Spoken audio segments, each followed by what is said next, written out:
August 12ஆம் தேதி பூமியின் ஈர்ப்பு விசை சரியாக 7 வினாடிகளுக்கு செயலிழக்கப் போவதாகவும், இதனால் உலகம் முழுவதும் பெரும் பேரழிவு ஏற்படும் என்றும் சமூக வலைதளங்களில் பரவி வரும் தகவல் மக்களிடையே பெரும் பீதியை ஏற்படுத்தியுள்ளது. சமூக வலைதள பதிவுகளின்படி ஆகஸ்ட் 12 அன்று சர்வதேச நேரப்படி 14:33 மணிக்கு, இந்திய நேரப்படி இரவு 8:03 மணிக்கு 2 பிளாக் ஹோல்ஸ் ஒன்றோடொன்று மோதிக்கொள்வதால் உருவாகும் ஈர்ப்பு அலைகள் பூமியின் ஈர்ப்பு விசையை 7 வினாடிகளுக்கு இல்லாது செய்துவிடும் என கூறப்படுகிறது.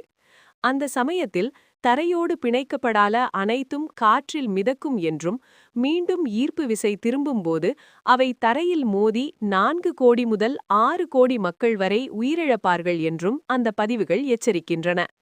இந்த விபரீதத்தை பற்றி நாசாவுக்கு பல ஆண்டுகளாகவே தெரியும் என்றும், இதற்காக ப்ராஜெக்ட் ஆங்கர் என்ற திட்டத்தை 2014லேயே தொடங்கி $89 பில்லியன் நிதியை ஒதுக்கியுள்ளதாகவும் வதந்திகள் கூறுகின்றன. முக்கிய நபர்களை காப்பாற்ற நிலத்தடி பதுங்கு குழிகள் கட்டப்பட்டு வருவதாகவும் அப்பதிவுகளில் கூறப்பட்டுள்ளது. இந்த வினோதமான வதந்திகளுக்கு முற்றுப்புள்ளி வைக்கும் வகையில் உண்மையை சரிபார்க்கும் ஸ்னோப்ஸ் இணையதளத்திடம் நாசாவின் செய்தி தொடர்பாளர் விளக்கமளித்துள்ளார். ஆகஸ்ட் 12, 2026 அன்று பூமி அதன் ஈர்ப்பு விசையை இழக்காது என்று அவர் திட்டவட்டமாக தெரிவித்துள்ளார். இதற்கான அறிவியல் காரணங்களையும் அவர் விளக்கியுள்ளார்.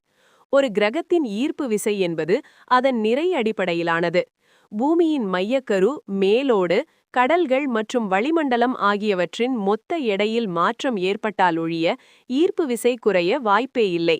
விண்வெளியில் பிளாக் ஹோல்ஸ் மோதுவதோ அல்லது வேறு எந்த அண்டவெளி நிகழ்வுகளோ பூமியின் நிறையை மாற்ற முடியாது. எனவே அவை பூமியின் ஈர்ப்பு விசையை பாதிக்காது. எந்த ஒரு அதிகாரப்பூர்வ அமைப்பும் இத்தகைய தகவலை உறுதிப்படுத்தவில்லை.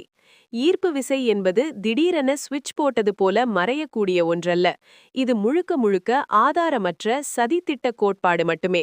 பொதுமக்கள் இதுபோன்ற தேவையற்ற வதந்திகளைக் கண்டு அச்சப்பட வேண்டாம் என்று அறிவியல் அறிஞர்கள் கேட்டுக்கொண்டுள்ளனர்.